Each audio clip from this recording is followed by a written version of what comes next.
Paano mag-enroll sa TESDA Scholarship Program? Bukod sa libre ng training, may allowance pa.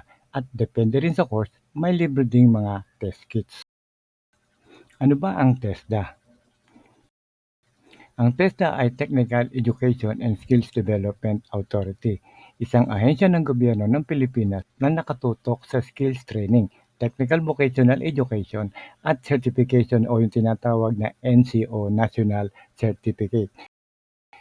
Nagbibigay din ng TESDA ng pre-tuition allowance, may daily allowance yan, depende sa program. May pre-assessment na pang NC exam, PPE, uniform po yan, at training kits sa mga selected programs at national certificate. So para kanino ang TESDA? Para sa mga students sa high school, sa college, graduates o hindi nakapagtapos, job seeker, employed workers na gusto mag-upskill, OFW at returning OFW sa pwede rin ang mga PWD, single parents at iba pa. So ano mga benepisyo makukuha natin dito? So depende sa program, may libreng training, may libreng assessment, merong training support allowance na 160 pesos per day, PPE, uniform, may internet, transportation allowance sa mga selected programs at saka insurance. So paano mag-apply sa TESDA? Una ay pumili ng TESDA course. Kung offline course katulad ng driving o mechanic, kailangan mo magpunta sa TESDA office para mag-apply. Maaari kang tumingin ng available courses sa TESDA Training Center sa inyong province o district. Kung online course naman ang pipiliin mo, unahin mong alamin kung anong kurso ang gusto mo. So, kailangan mo mag-enroll online. So, paano magre-register sa TESDA online? Unang-una, punta tayo sa ating Google search at i-type natin ang https://e-tesda.gov.ph. And then, pasok tayo sa loob ng website ng TESDA. Makikita na natin ang create account, courses, how to at FAQ. So, dito i-click natin ang create an account. So, dito mag-enter na kayo ng username at saka password. Ang password ay kailangan minimum 8 characters, merong capital letter, may small letter, may number, at merong special character. Kamukha ng dollar, equal sign. Okay, so more details, enter nyo rin ang inyong email, ang first name, surname, city, town, country, at sa ilalim yung privacy disclaimer.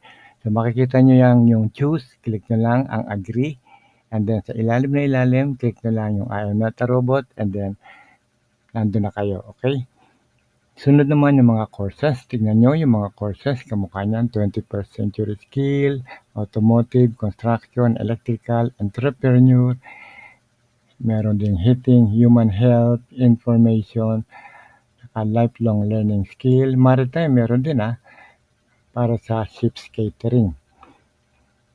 Okay, mga top courses naman with accessibility features. Ibig sabihin, ito yung madalas na kurso na kinukuha dito sa TESDA. Okay, bread and pastry, saka food processing.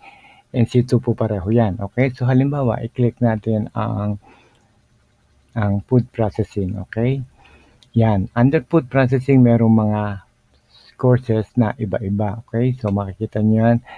Processing by sugar, processing by drying, at meron pa yan sa ilalim yung processing food by thermal application, saka salting, yung mga inaasinan lang. Okay, so halimbawa, pipili tayo ng isang course dyan, gusto natin yung Introduction to Food Processing, yung unang-una na yan, okay? So, i-click natin yan, and then dito makikita nyo na yung inyong ni-register kanina na username saka password, okay?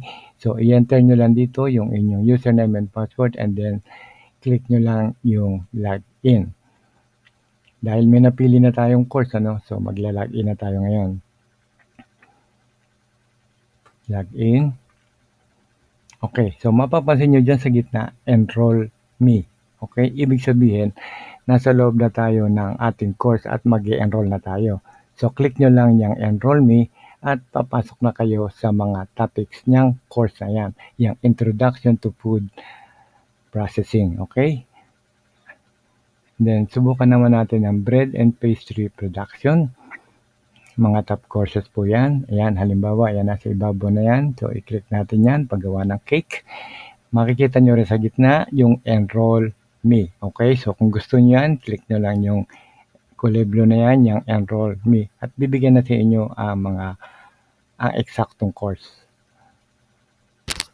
Kung iba pang mga courses, pwede nyo i-click diretso kamukha niyang electrical and electronics. So, under dyan, meron pang 3 subcategory yan.